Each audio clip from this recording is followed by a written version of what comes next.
Bénissons de tout notre cœur ce matin. Nous saluons ta présence au milieu de nous. Et nous te prions, Seigneur, de nous conduire dans ta volonté.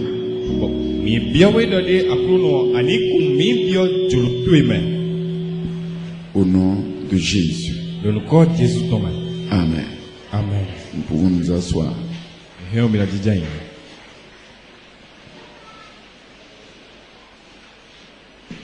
Tu peux saluer ton frère et ta sœur. Dans la maison du Seigneur.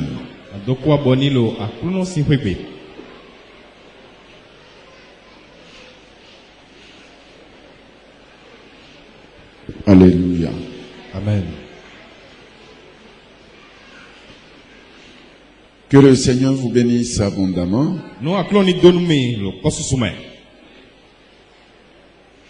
Amen. Amen.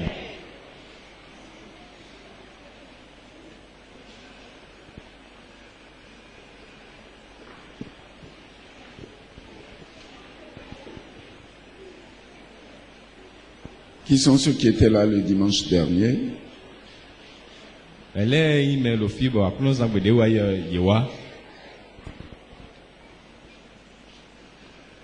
Que les doigts dépassent les têtes. Amen. Amen. Qui voudrait me rappeler ceux dont nous avons parlé dimanche dernier?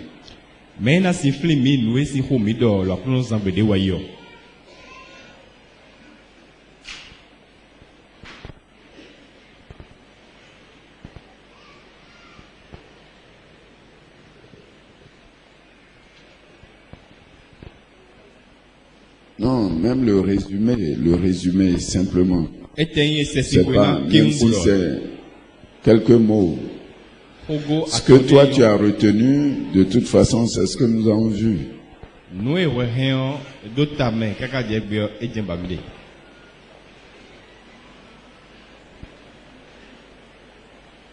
Ah, personne? Ok, au fond là-bas, oui. Non, derrière. Oui.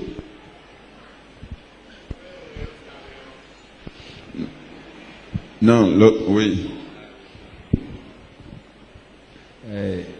Ce que j'ai retenu, l'argent est un serviteur. Nous ne devons pas être esclaves de l'argent. On ne doit pas adorer l'argent, on doit adorer Dieu. Et ensuite, cet argent doit nous servir à faire ce que nous voulons faire. Merci. Amen.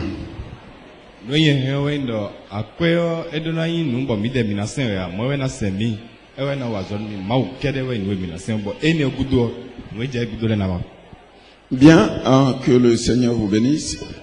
Est-ce que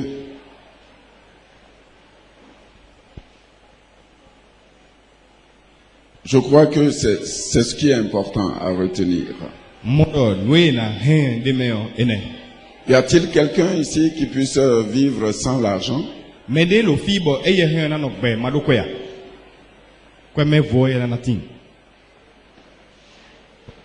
Bon, nous avons besoin des deux. Celui qui n'a pas besoin d'argent, c'est un hypocrite, c'est un menteur.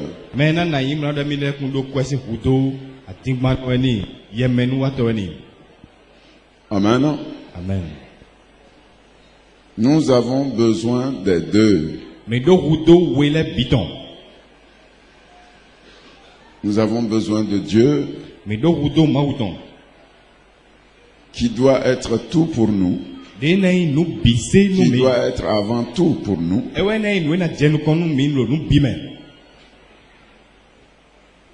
Mais nous avons besoin d'argent pour pouvoir vivre sur cette terre. Et le Seigneur dit, l'argent répond à tout.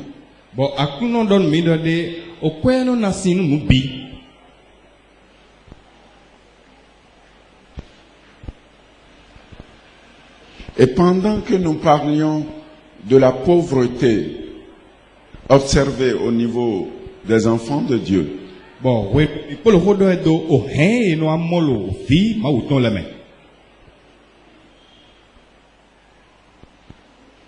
pourquoi le peuple de Dieu doit être celui qui n'a toujours rien?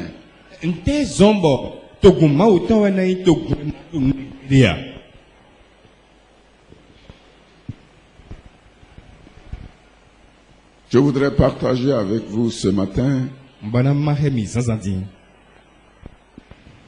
quelques conclusions de ces discussions théologiques que nous avons entre collègues souvent.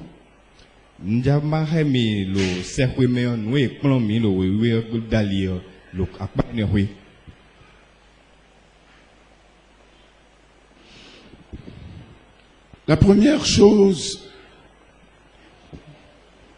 que nous avons observée et qui nous a amené à la conclusion de la pauvreté au milieu du peuple de Dieu, c'est parce que le peuple de Dieu ne parle pas d'argent. Nous comptons des nous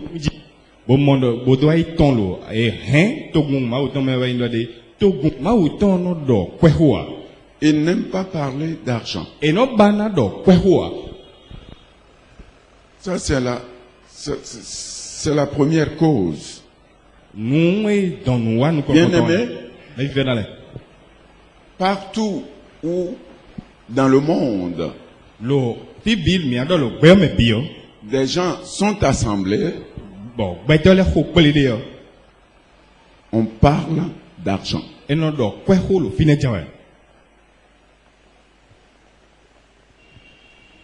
Quand l'Organisation des Nations Unies se rassemble, c'est argent. Quand le FMI se rassemble, c'est argent. Quand la Banque mondiale se rassemble, c'est argent. Quand l'UNESCO se rassemble, c'est argent. Quand nos chefs d'État se rassemblent, c'est argent. Quand vous faites une réunion de famille, c'est argent. Quand quelqu'un meurt et qu'on se rassemble, c'est argent. Mais quand le peuple de Dieu se rassemble,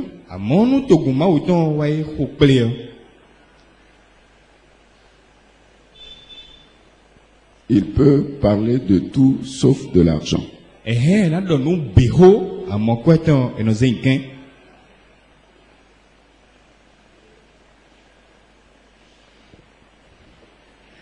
Et pendant que dans toutes ces occasions,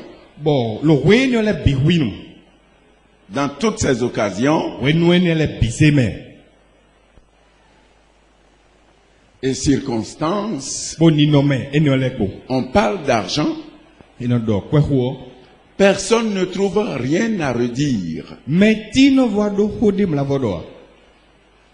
On ne trouve rien à redire sur cela.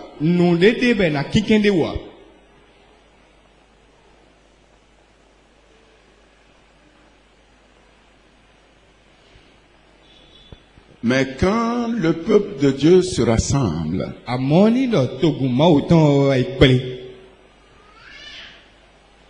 et qu'on commence à parler d'argent, aussi bien parmi le peuple, on trouve que non, on ne doit pas en parler. Et ceux qui veulent que le peuple soit toujours dans la pauvreté disent que on ne doit pas en parler.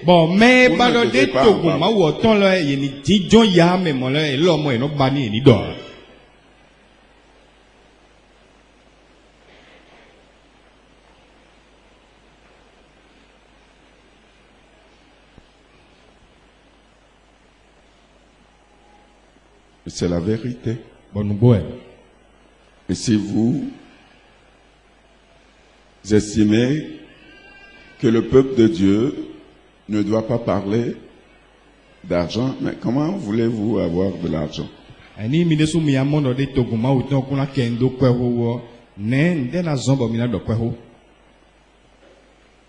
C'est normal que le peuple de Dieu ne soit pas riche.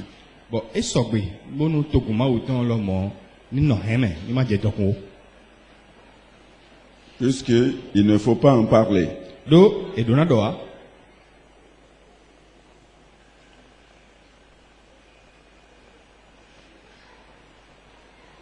Bien-aimés dans le Seigneur,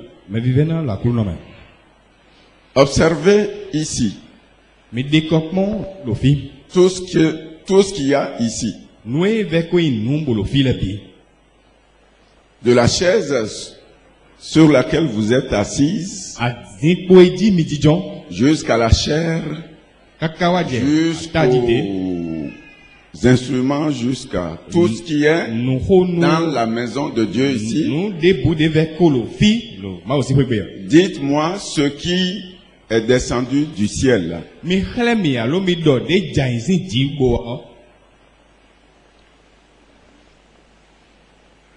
Je vous attends.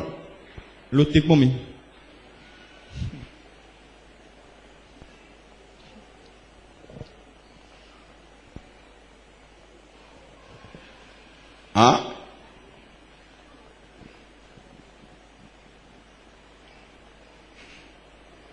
Quelqu'un n'a pas trouvé?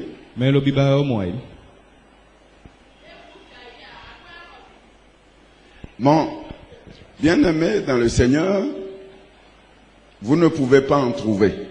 Et si vous n'en trouvez pas, bien-aimé, sachez que c'est l'argent.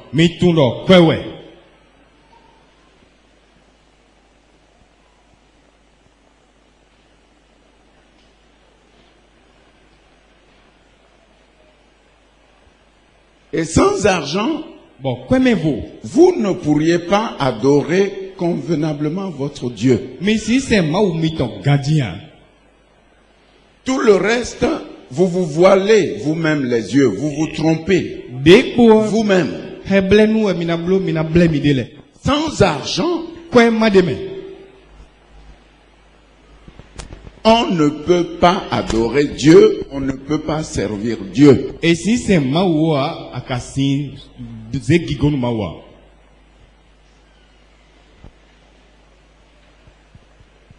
mais pourquoi le monde admet-il que tout le monde en parle, sauf le peuple de Dieu? Et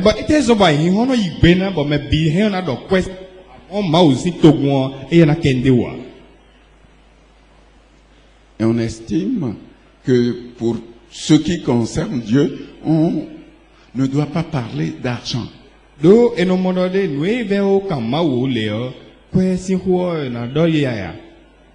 Et tant que ce serait comme ça, c'est normal que le peuple de Dieu soit parmi tous les peuples, le peuple le plus démuni.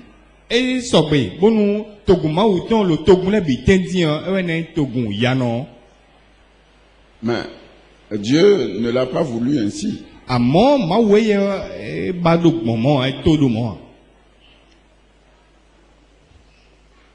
Alléluia. Amen.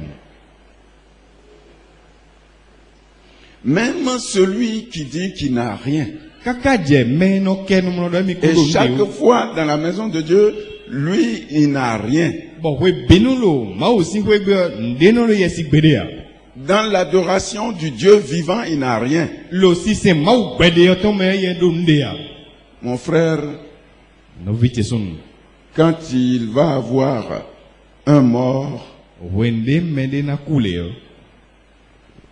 là où il n'y a plus la vie, il va trouver de l'argent. Oui, le monde est comme ça. Écoutez, pour Quand vous allez à Djonké, vous prenez le taxi de Cotonou à Ouida, vous payez combien? À peine 500 francs. Ou bien? Allô? C'est vrai? Combien? 800. Bon. 1000 francs. Bon. Ok, c'est bon. Alors, si c'est un cadavre que vous devez amener de Cotonou Ouida, vous allez payer combien?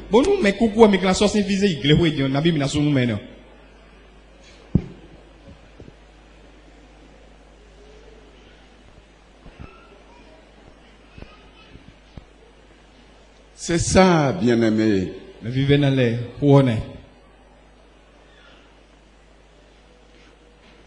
Pendant que vous êtes en vie,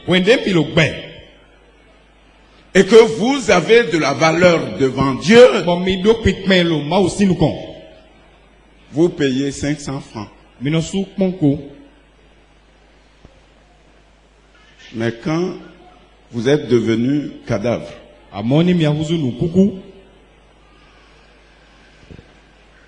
vous payez cher.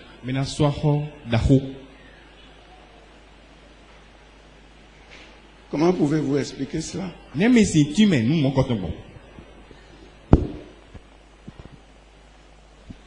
Non, l'homme n'aime pas la vie. Naturellement, il n'aime pas la vie.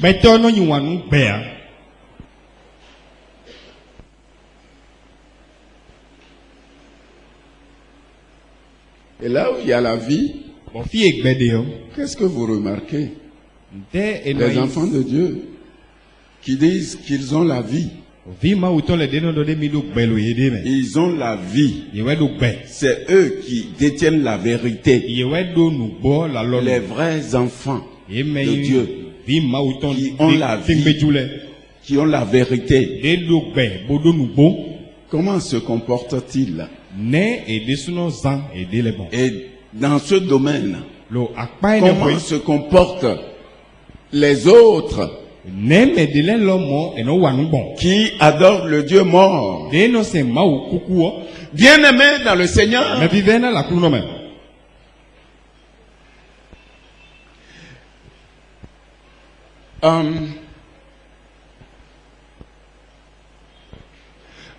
bon, lisez-moi Exode 34.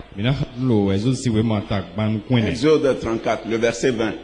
Vite, vite, hein, parce que l'argent ne fait pas beaucoup de bruit et le bruit n'aime pas l'argent. Et c'est trop parler en matière d'argent, c'est maladie. On va vite fermer cette page-là en 10 minutes. Exode 34, verset 20. Exode 34, verset 20. Tu rachèteras avec un agneau le premier-né de l'âne.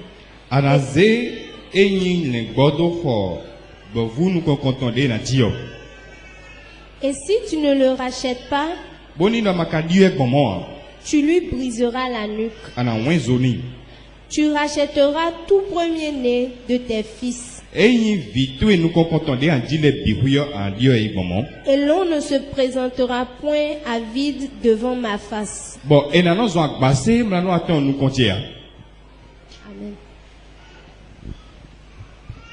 Il y a une autre version.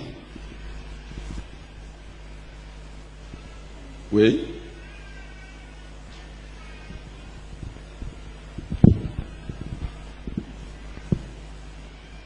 Toutefois, s'il s'agit du premier petit d'autre,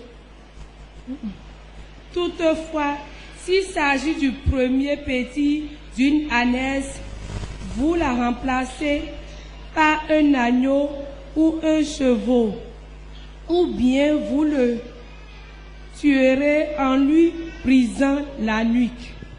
Quant aux garçons premiers-nés de votre peuple, vous les rachèterez.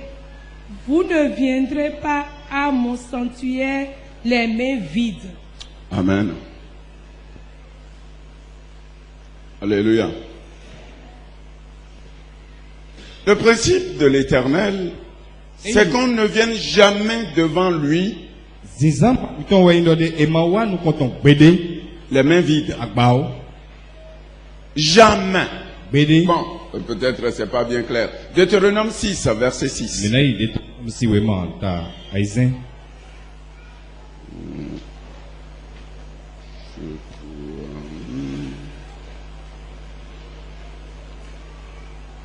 Non.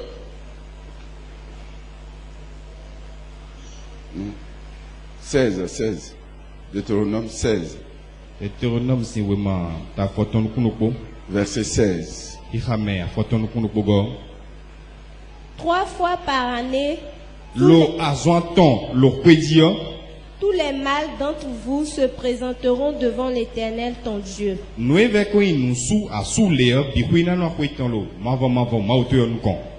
Devant le lieu qu'il choisira, à la fête des pains sans levain, à la fête des semaines, et à la fête des tabernacles, on ne paraîtra point devant l'Éternel les mains vides.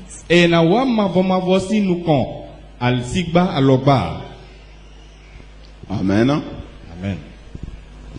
On ne se présentera jamais devant l'Éternel les mains vides. Mais nous disons non. Nous pouvons venir devant l'Éternel les mains vides. Écoutez-moi très bien. Mais nous trouvons normal qu'on n'aille jamais devant le vaudou les mains vides. On trouve normal qu'on n'aille jamais à l'hôpital les mains vides. On est d'accord qu'on n'aille jamais à une cérémonie mortuaire dans la famille les mains vides. Mais on dit non. On doit aller dans la maison de l'Éternel. On doit aller devant Dieu les mains vides. Écoutez. Quand vous allez devant le charlatan, non, le charlatan, non, ok, nous quand pour demander, demain là, qu'est-ce qui va se passer? Qui a volé dans ma maison ou bien ceci? Avant que le charlatan ne jette le sort,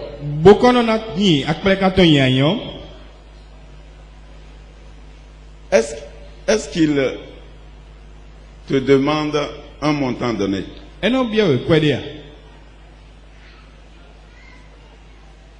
N'est-ce pas? Si tu as 100 francs, si tu as 25 francs, si tu as 5 francs, tu dois donner, tu dois parler et donner avant qu'il ne jette le sort. Ou bien. Et maintenant, si tu ne fais pas ça, il n'y a rien. Hein? Tu dois déposer quelque chose. Maintenant, quand il jette le sort, n'est-ce pas? C'est là qu'il va te prescrire maintenant. En fonction de ce qui sort. Le mouton ou le poulet ou le coq. Et le montant et ce qu'il faut pour faire. Vrai ou faux? Vrai ou faux?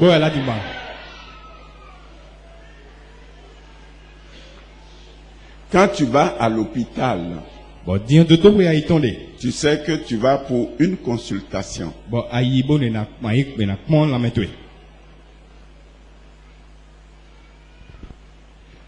Est-ce que tu trouves anormal que le médecin, tu es malade, tu veux être guéri, est-ce que tu trouves anormal que le médecin dise, avant que je te consulte, pas avant que je te guérisse? Non, c'est pas encore la guérison. c'est pas encore le traitement. Pour que je puisse te consulter et savoir de quoi tu souffres, passe chez ma secrétaire. Est-ce que vous trouvez cela anormal?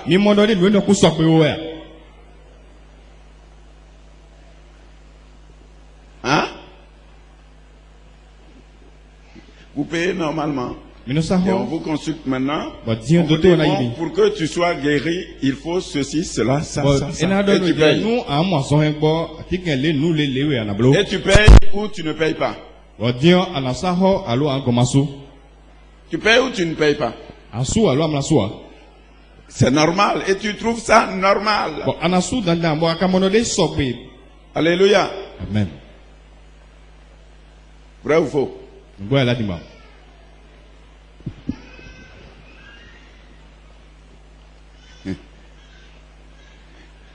Qui d'entre vous, en venant dans la maison de l'Éternel, dit,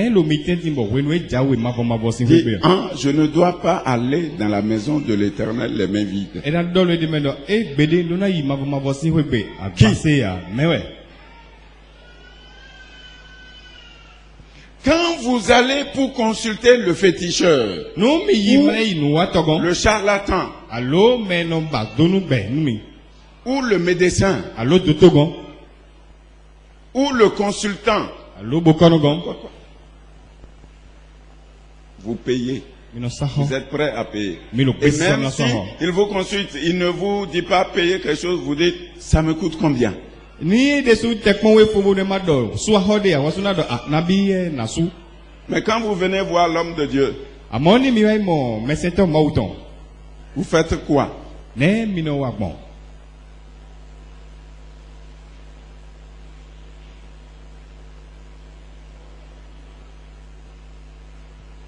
Vous faites quoi?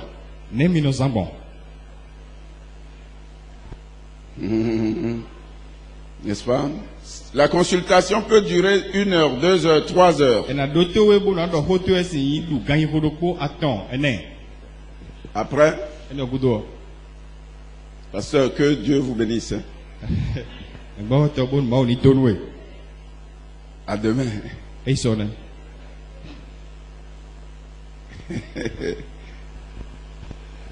Et il n'a pas le droit de demander. Alors là, ce serait le tollé général. Il passe au quotidien. À quoi est bien? Il m'a dit de payer d'abord. Parce qu'il est devenu autre chose. Hein?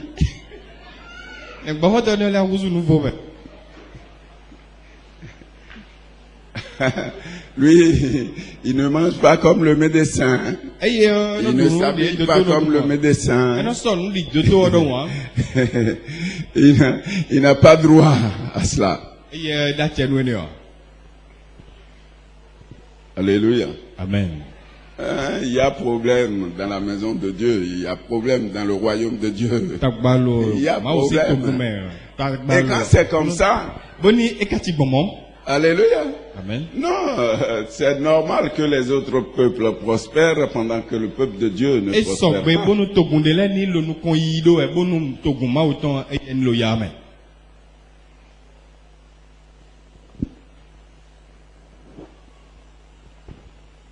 Et en cela, lorsque nous arrivons à ce qui est formel dans la maison de Dieu,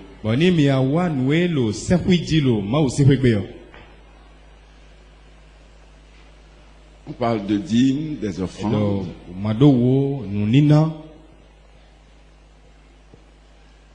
Les gens trouvent que non, la dîme,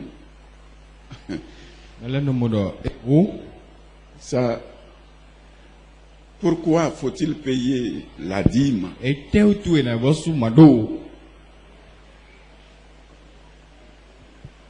Dans la maison de Dieu. Bien-aimé dans le Seigneur, lorsqu'on paye la dîme partout, il n'y a aucun problème. il n'y a pas celui-là qui ne paye pas la dîme. Mais moi, quand on dit là, soit à l'État, vous payez la dîme, mais vous ne trouvez aucun inconvénient à le faire. Et c'est au-delà de la dîme. 18% de TVA. Et on paye, on ne réchine même pas. Les impôts, on paye. On trouve que c'est normal. En plus de tout ça, maintenant, les bachiches, les dessous de table, tu vas payer 18%. Et celui qui te donne le marché, tu vas payer 10%.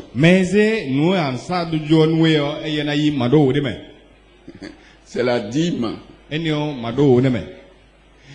celui-là qui prend, lorsqu'il vient à l'église, il a pris les 10% là-bas. Hein.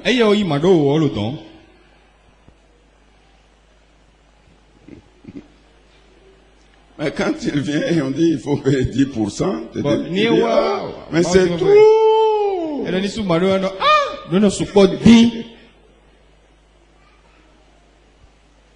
Mais il a pris 10% là-bas.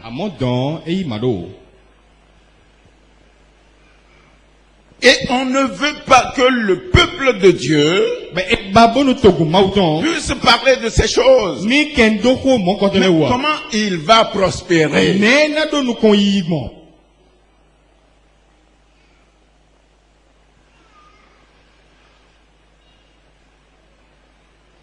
Vous savez, la révolution industrielle en Angleterre, ce qui l'a développé, c'est la dîme. Alléluia. Amen.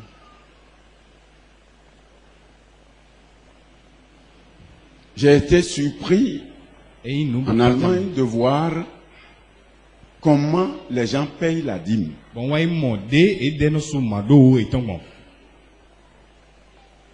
Alléluia. Amen.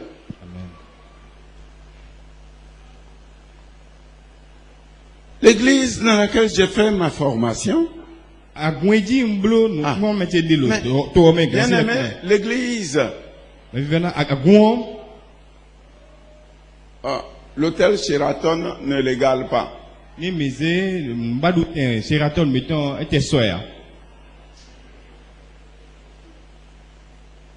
Les sièges, non, cirés. Mais le dimanche, l'église n'est même pas occupée à la moitié. Et qui sont ceux qui viennent? Les vieux et les tout petits. Mais je dis, mais c'est quoi ça?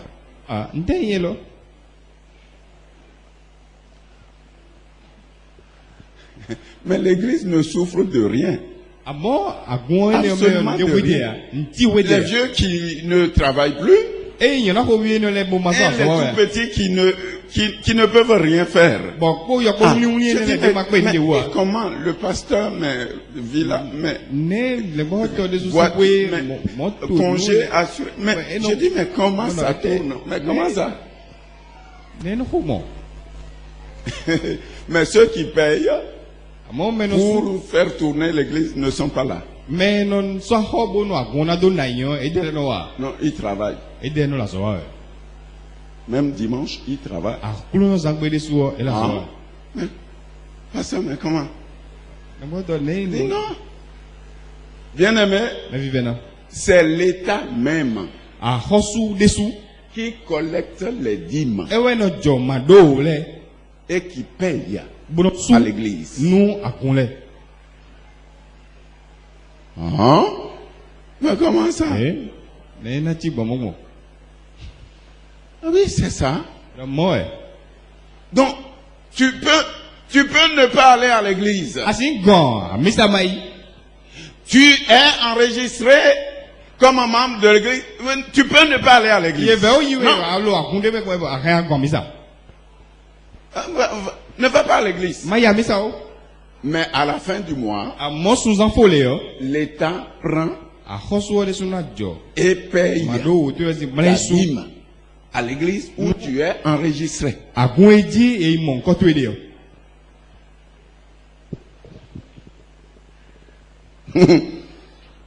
Je dis, je comprends. Alléluia. Amen. Ce qui est perçu directement dans l'église, c'est les offrandes, les libéralités. Et ça, c'est comme ça. Que ce soit église protestante, que ce soit église catholique, que ce soit église... C'est comme ça. Alléluia. Amen. Ce n'est pas ici où... Bon, alléluia. Amen. C'est là, on ne peut pas avoir une église qui puisse œuvrer sans être reconnue officiellement par les autorités. Et ici,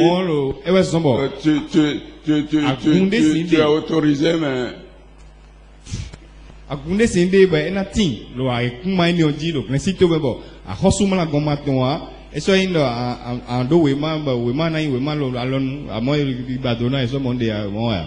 Alléluia. Amen. Et comme ça, il n'y a aucun problème. Alléluia. Amen. Les vieux, les enfants, ils viennent, et puis tout se fait comme cela doit se faire. Les jeunes, ils viennent à des moments spéciaux, et puis, mais ça ne gêne en aucune manière le fonctionnement de l'église. Alléluia. Amen. Alléluia. La dîme. Bien aimé, les gens, pour ne pas payer, vont jusqu'à trouver des raisons pour ne pas payer.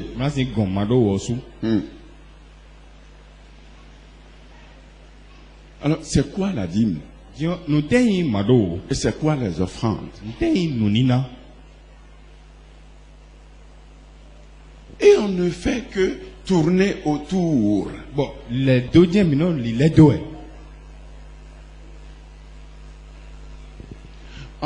Puisque ce n'est pas l'objet de notre méditation d'aujourd'hui.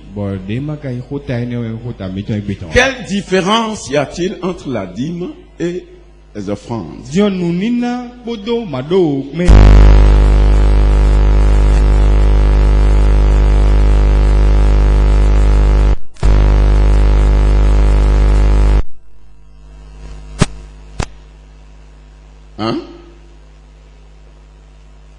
En matière spirituelle, je dirais simplement, sachez que la dîme est un acte d'obéissance.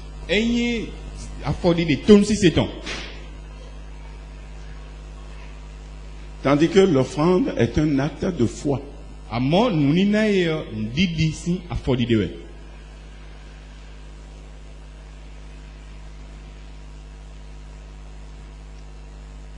La dîme est un acte d'obéissance, mais l'offrande est un acte de foi. Bien aimé, quand tu payes ta dîme, tu obéis à la prescription de l'Éternel.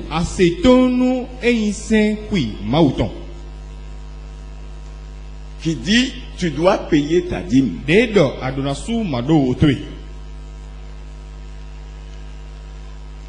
Tu payes ta dîme quand?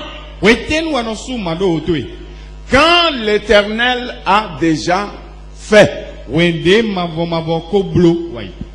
Alléluia. Amen. Il n'y a rien de foi là. L'Éternel t'a déjà béni.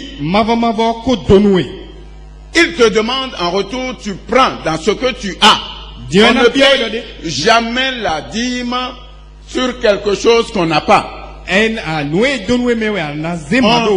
la dîme sur ce qu'on a. C'est sur ça qu'on paye toujours la dîme. Sur ce que tu as.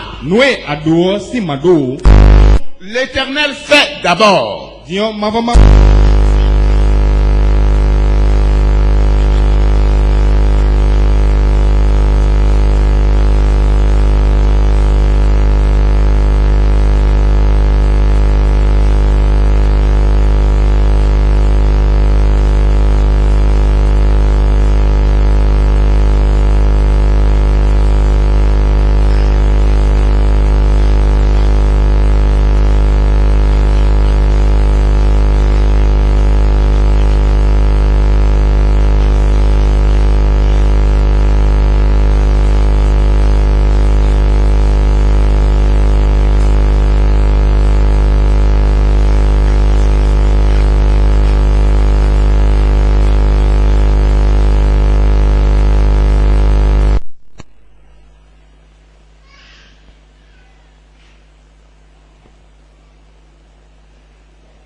Je crois que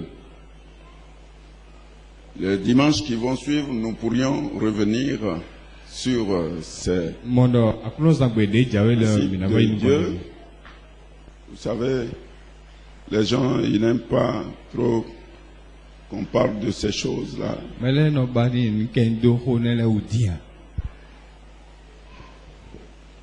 Non, mais moi, je n'aime pas trop en parler.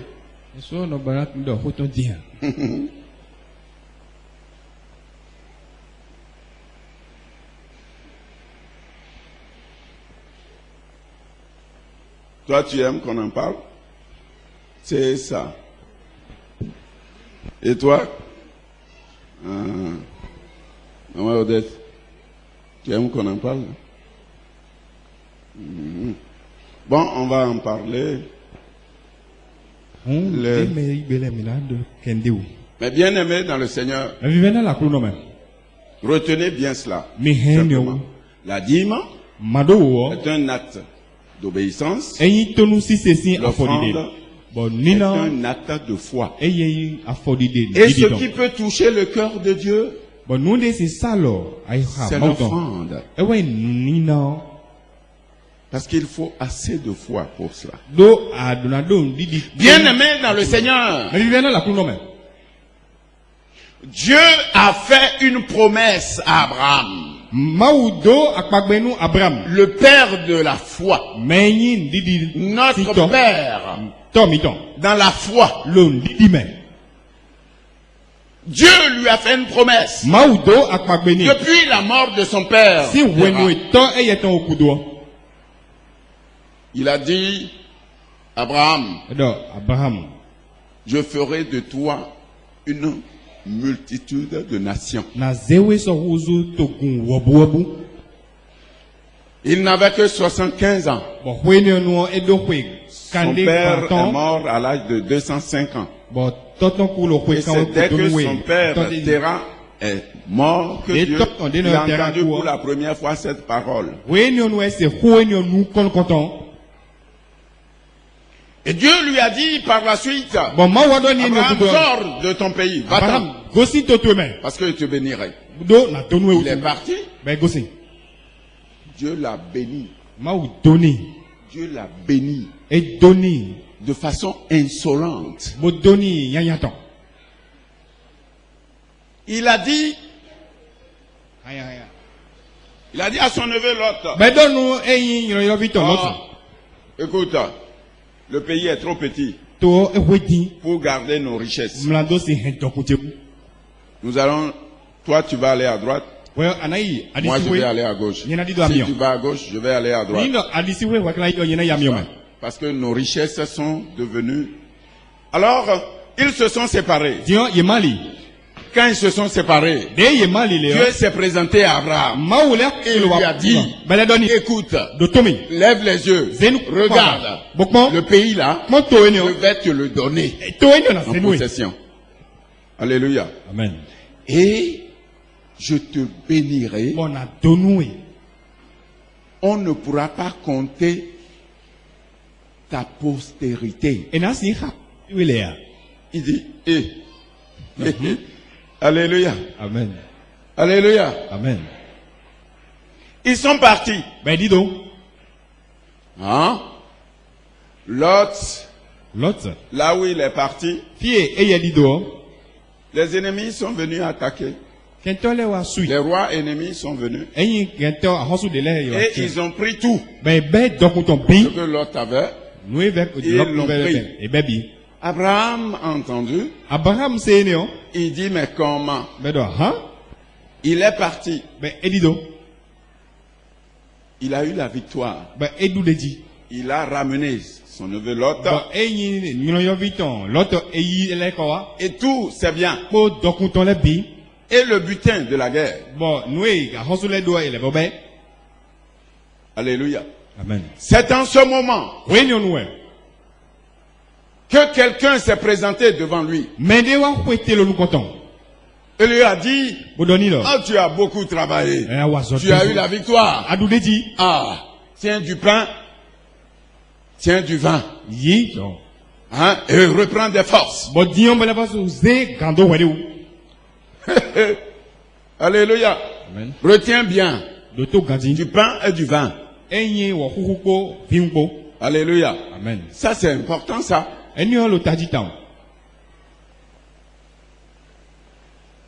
Et Abraham a dit,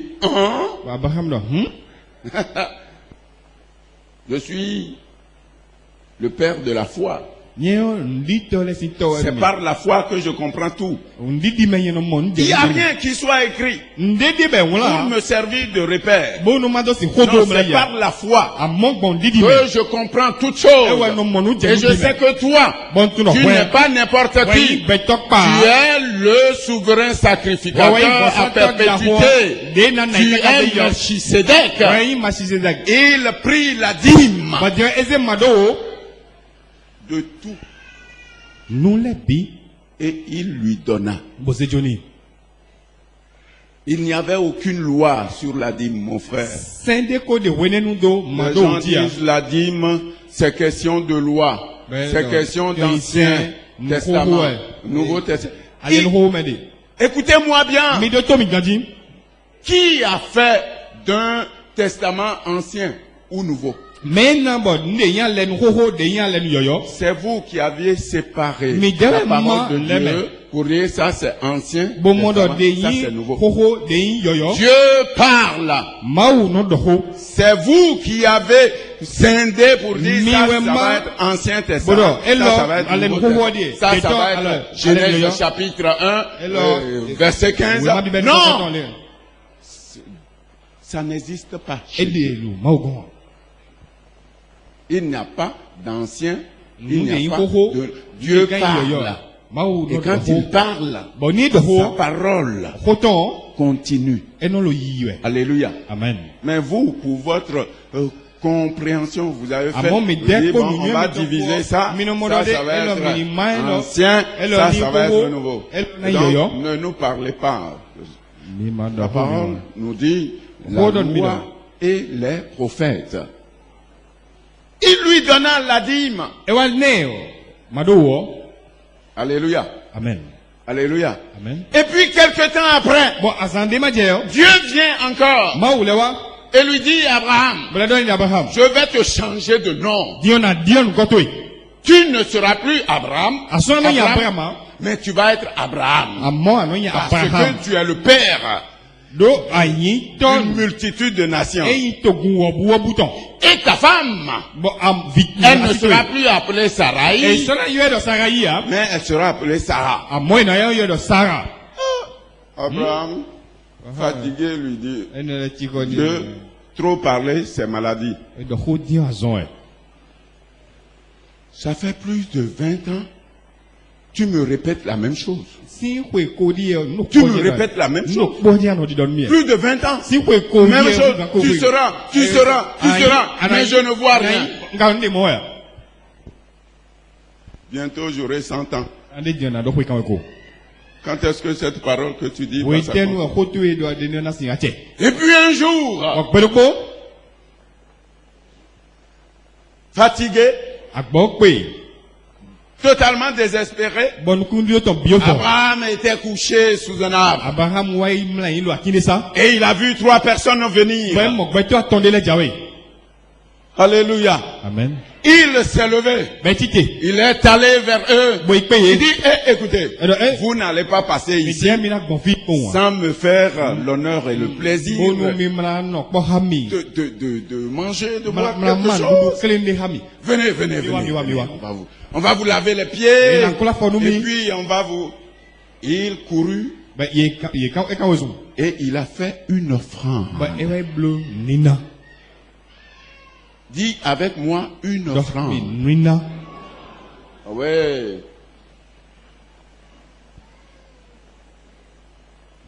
C'est quand il est parti chercher cette offrande qu'il a préparé, il a donné.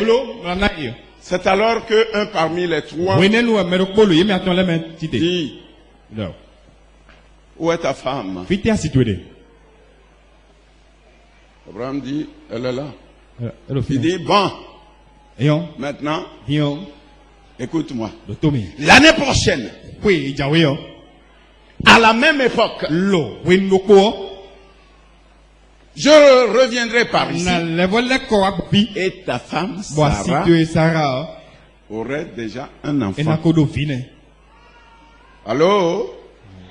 Il a fallu, bien aimé, après 25 ans, que Abraham fasse une offrande pour que l'Éternel se décide. C'est maintenant. Oui, maintenant, ce ne serait plus des paroles. Je t'ai fait la promesse. C'est vrai, c'est moi qui ai fait la promesse. Il faut que vous compreniez ces choses. Quand Dieu te fait une promesse, il faut que tu la scelles avec une offrande. C'est Dieu qui a fait la promesse.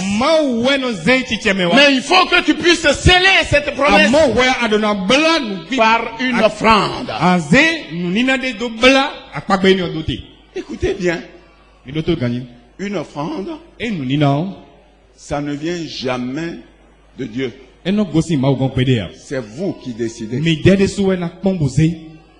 Pendant tout ce temps, après la dîme, Dieu a dit à Abraham, prends des animaux. Quand il a dit, ce pays, je vais te le donner en possession, Abraham a dit, mais comment, à quoi je reconnaîtrai que tu m'as donné le pays? Il dit, va, prends des génisses et viens, tue-les et fais ceci. Alléluia. Amen. Mais il a fait cela.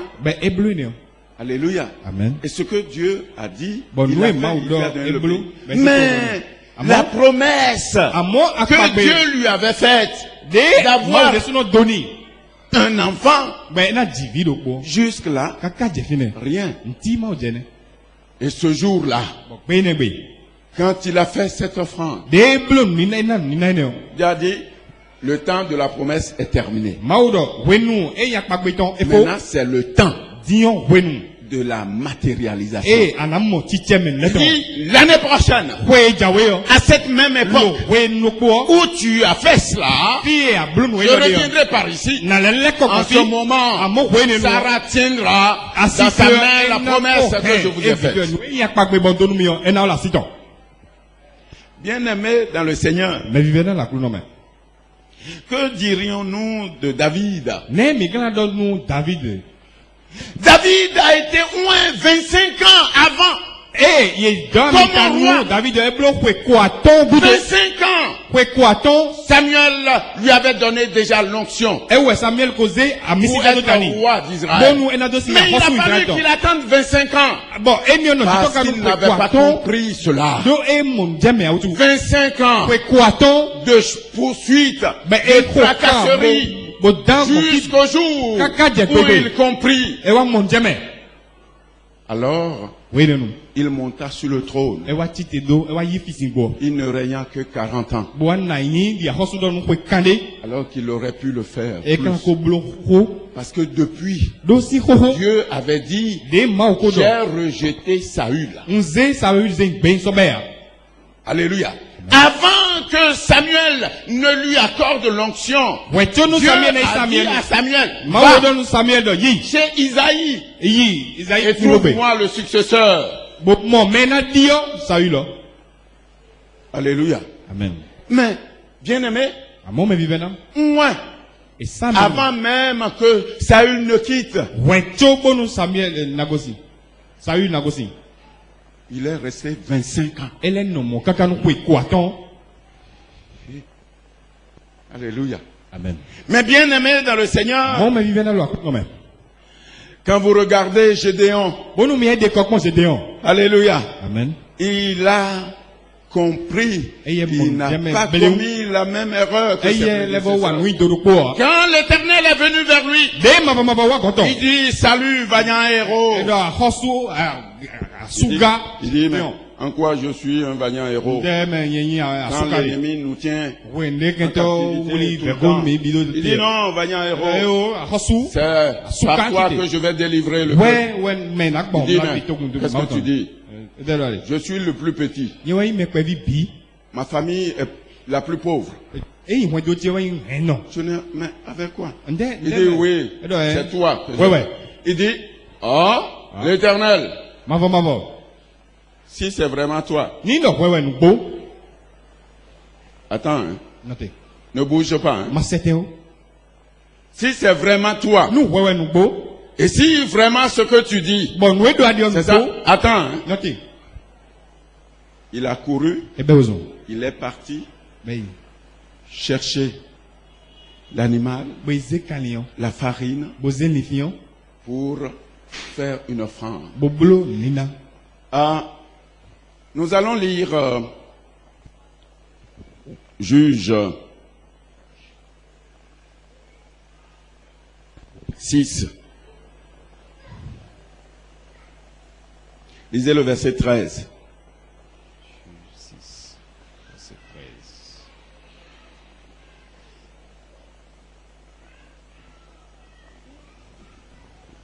Juge 6, verset 13. Gédéon lui dit, ah mon Seigneur, si l'Éternel est avec nous, pourquoi toutes ces choses nous sont-elles arrivées? Et où sont tous ces prodiges que nos pères nous racontent? Quand ils disent, l'Éternel ne nous a-t-il pas fait monter hors de l'Égypte? Maintenant l'Éternel nous abandonne et il nous livre entre les mains de mendiants.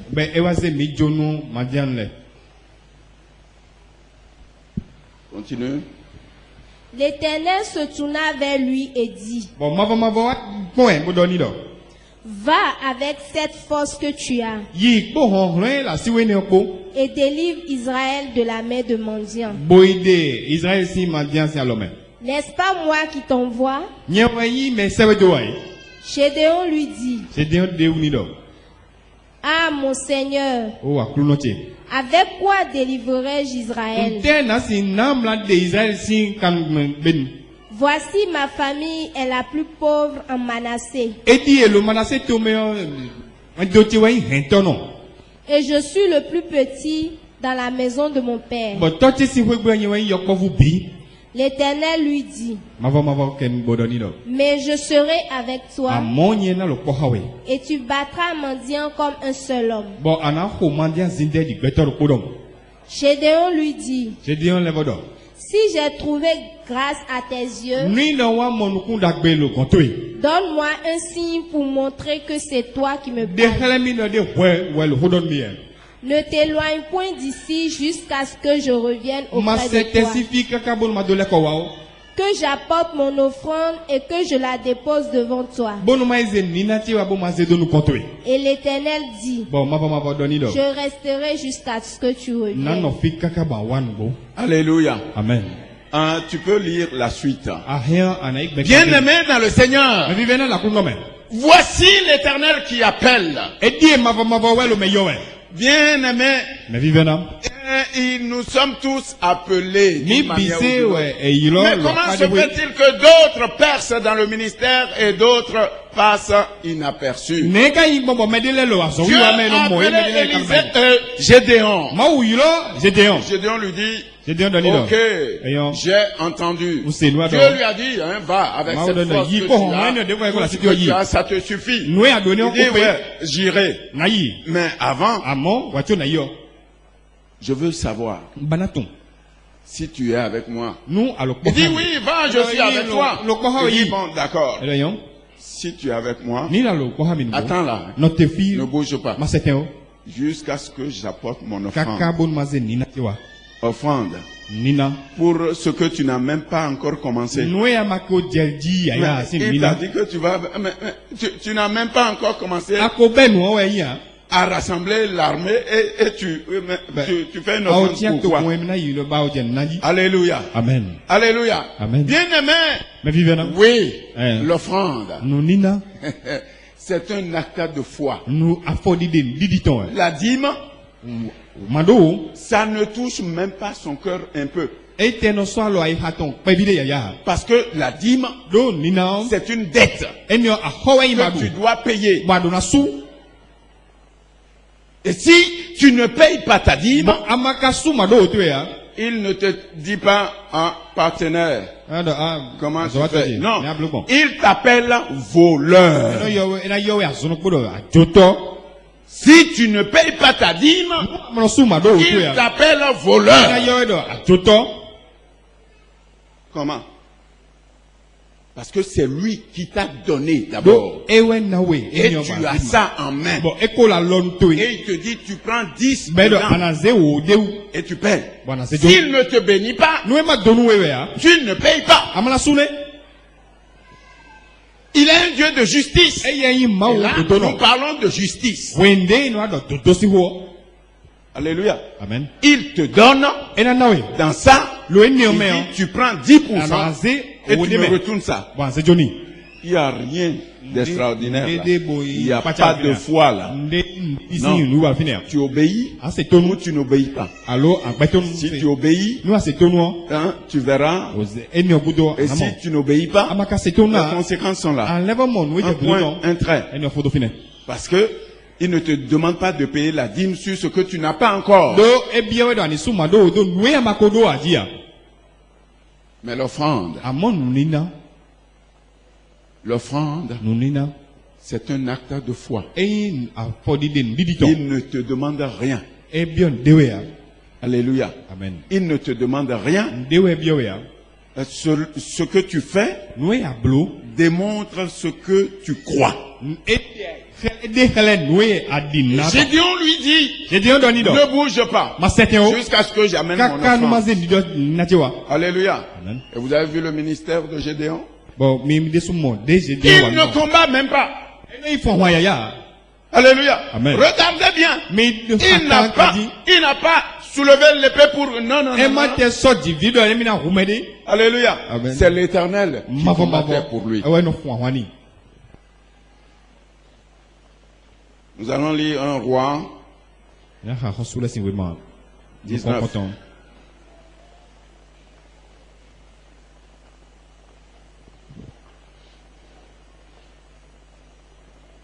19.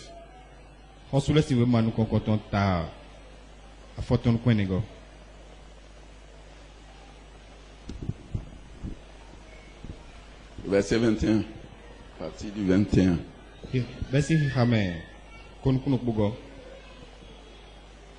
Après s'être éloigné d'Élie, il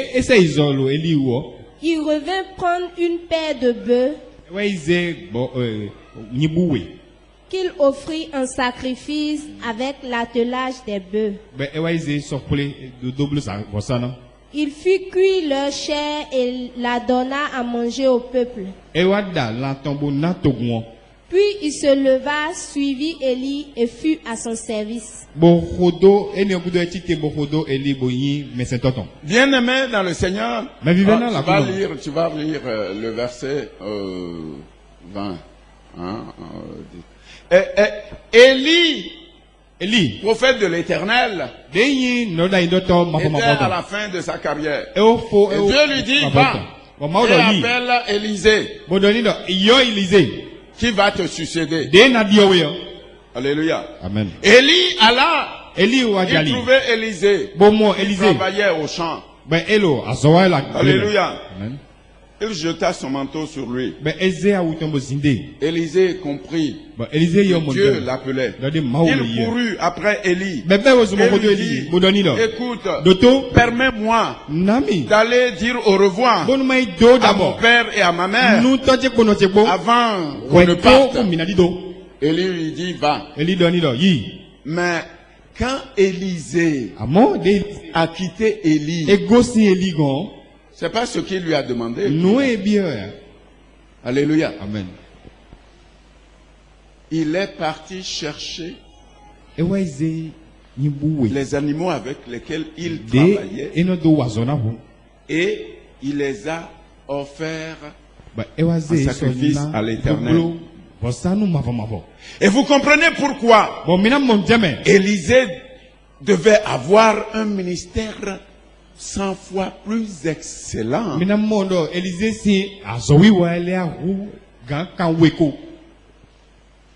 Oui. Élisée quittant ses bœufs, courut après Élie et dit, laisse-moi embrasser mon père et ma mère et je te suivrai. Élie lui répondit, va et reviens, car je pense à ce que je t'ai fait. Car pense à ce que je t'ai fait. Amen. Alléluia. Amen. Lorsqu'Élie appela Élisée au ministère, Élisée avant d'entrer dans le ministère, je dois faire une offrande. Et il fit l'offrande. Alléluia. Amen. Mais il n'a pas dit à son maître, je vais aller faire une offrande d'abord. Il dit non, permets-moi d'aller me séparer de mon père et de ma mère. Mais quand il a quitté son maître, il est d'abord allé dire à l'Éternel, je te remercie pour m'avoir appelé. Et en reconnaissance à cela, alléluia. Amen. Alléluia. Amen. L'offrande est un acte de foi. La dîme, c'est un acte d'obéissance. Alléluia. Mais, et c'est ce qui est fait par la foi qui touche l'Éternel. Alléluia. Amen. Alléluia. Amen. Il y en a qui disent, je n'en ai pas assez pour donner. Non, Dieu a démontré dans sa parole que lui, non, c'est pas ce que tu offres. Non, mais c'est le geste d'offrir. C'est l'acte d'offrir. Alléluia. Dans Matthieu, nous allons lire Matthieu 10, 8, et puis nous allons conclure par là. Parce que nous avons beaucoup parlé.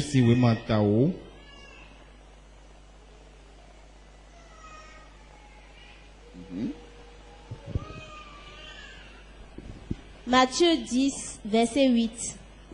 Guérissez les malades. Ressuscitez les morts. Purifiez les lépreux. Chassez les démons. Vous avez reçu gratuitement. Donnez gratuitement. Amen. Amen.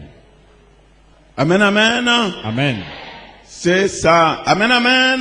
Amen. Donc nous devons faire toutes ces choses gratuitement. Parce que le Seigneur nous l'a donné gratuitement. Et donc nous, serviteurs de Dieu, nous devons faire cela gratuitement.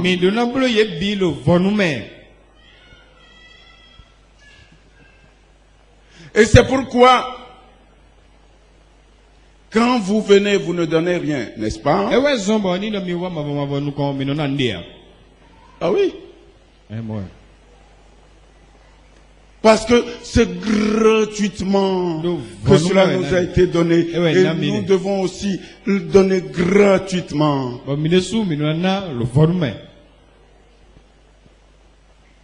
Hypocrite.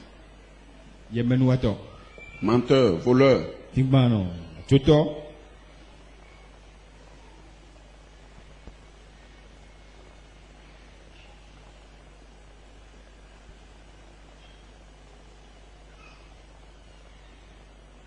Lisez 1 Corinthiens 9, verset 14.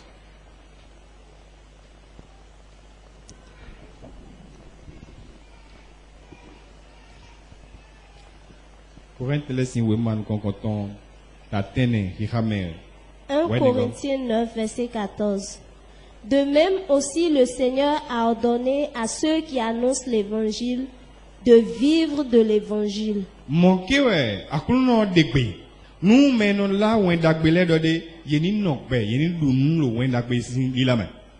Vous avez entendu ça? Ah, je ne vous entends plus. Lis-nous Galates 6, 6.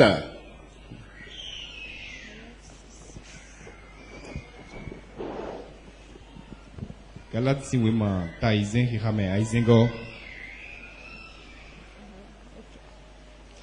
que celui à qui l'on enseigne la parole fasse part de tous ses biens à celui qui l'enseigne.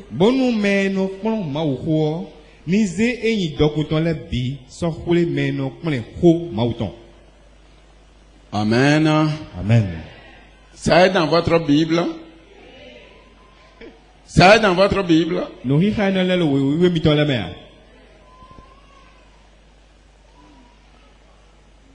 Est-ce qu'il y a un maçon ici? Est-ce qu'il y a un maçon? Ah. Oui, lève-toi. Ah, voilà. Un maçon, mais il vit de football. Ah, vous riez? C'est pas possible? Hein? C'est pas possible. Il est maçon et il vit grâce à l'argent de football. Ah, c'est pas normal. Donc il doit vivre de quoi?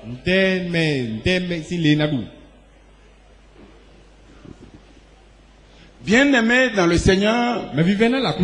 Oui, Dieu nous a dit, nous, ce que nous devons faire. Il nous l'a donné gratuitement. Nous n'avons rien payé pour ça. Quand nous exerçons le ministère, nous ne devons rien exiger. Il nous a dit, nous, ce que nous devons faire. Et nous le faisons.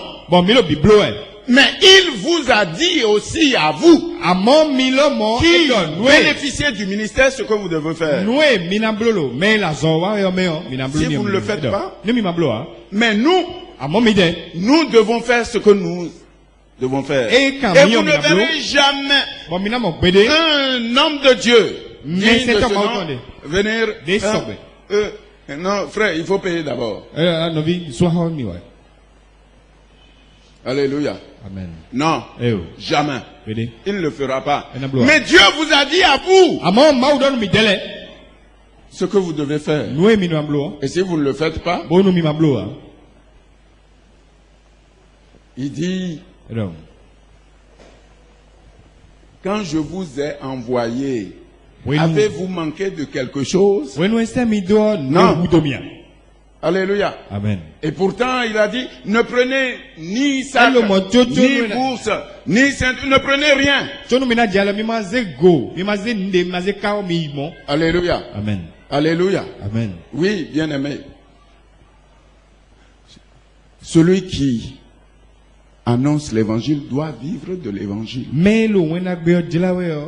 Comment le maçon vit de son travail, comme le menuisier vit de son travail. C'est pas normal qu'un homme de Dieu soit obligé d'aller travailler pour gagner son pain. Non, il n'est plus homme de Dieu.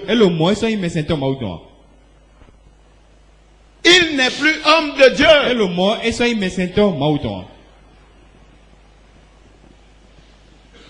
Il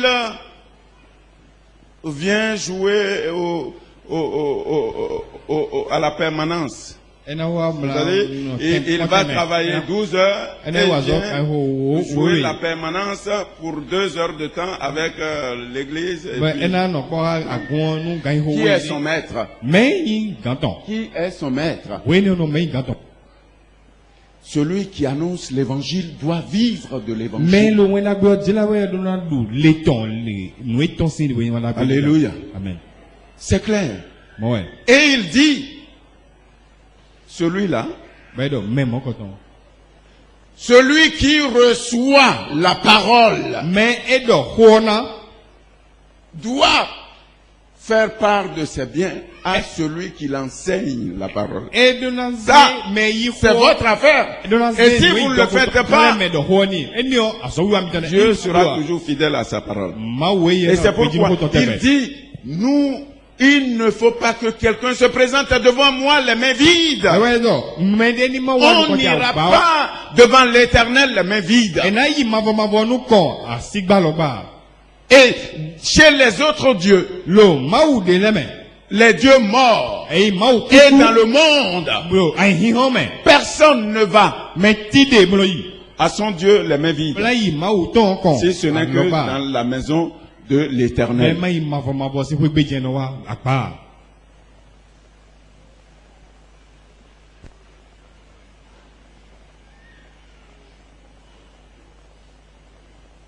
Que le Seigneur nous aide à comprendre ces choses. Nous allons nous incliner dans la prière.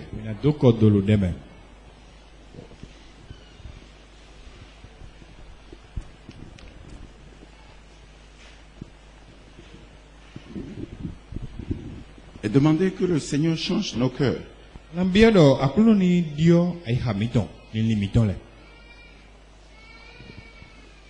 Il n'y a que dans la maison du vrai Dieu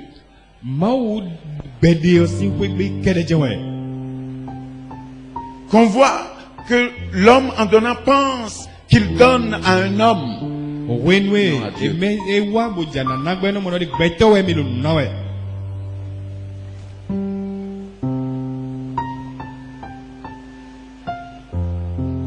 C'est l'un des grands obstacles qui empêche la libération de Dieu.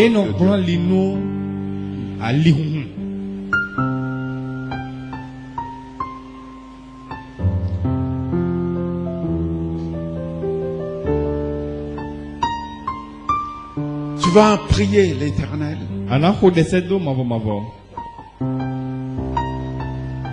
Et tu vas dire, Seigneur,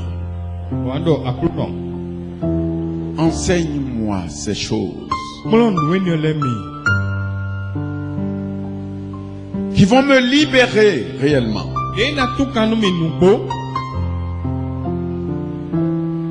Qui vont réellement me libérer. Bien-aimés dans le Seigneur, notre Dieu ne change pas. La femme sunamite, par son offrande, a été guérie de la stérilité. Son offrande n'a pas seulement suffi à guérir, mais son offrande a ressuscité un mort. Seigneur, aide-nous à comprendre ces choses. Ouvre mes yeux.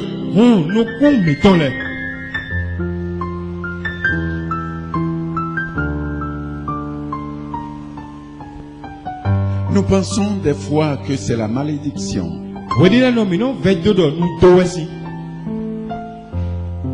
On parle de malheur, de malchance. On parle de démons, de blocage, de malédiction, de délivrance.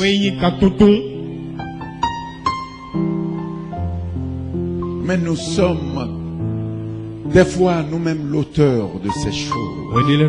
Nous sommes des fois l'auteur de notre propre misère. Seigneur, ouvre mes yeux. Ouvre mon entendement. Afin que je comprenne ces choses.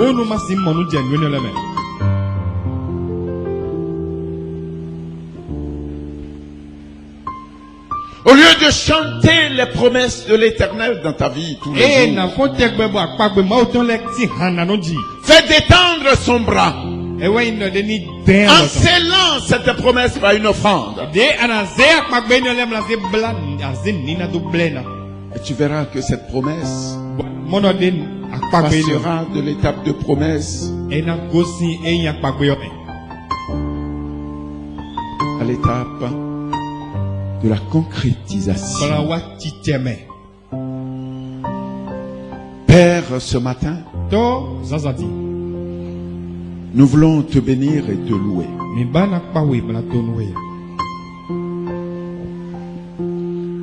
Parce que nous avons la ferme assurance au Seigneur que ta parole est infaillible.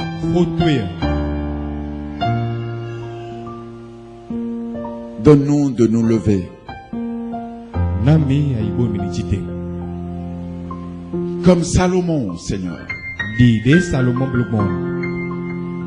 Comme Élie, comme Élisée, comme Gédéon, comme Jérémie.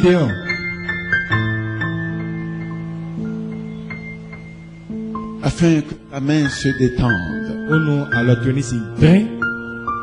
Pour accomplir dans nos vies ces promesses qui tardent. Et nous croyions que c'était toi, Seigneur. Mais ta parole est déjà sortie.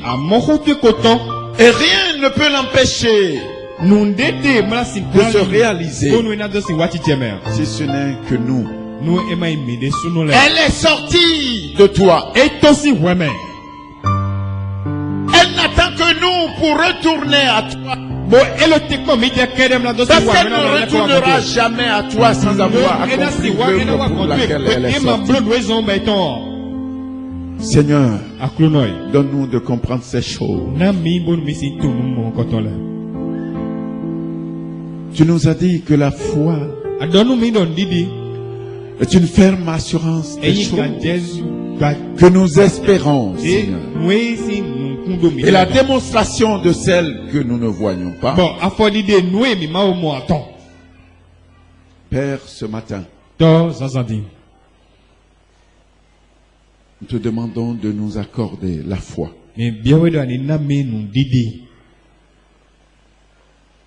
La foi pour elle, Seigneur. Merci pour ta présence. Et merci pour les guérisons que tu es en train d'opérer en ce moment. À cause de la réception de cette parole. Merci pour cette délivrance que tu opères. Merci pour ces victoires que tu accordes ce matin.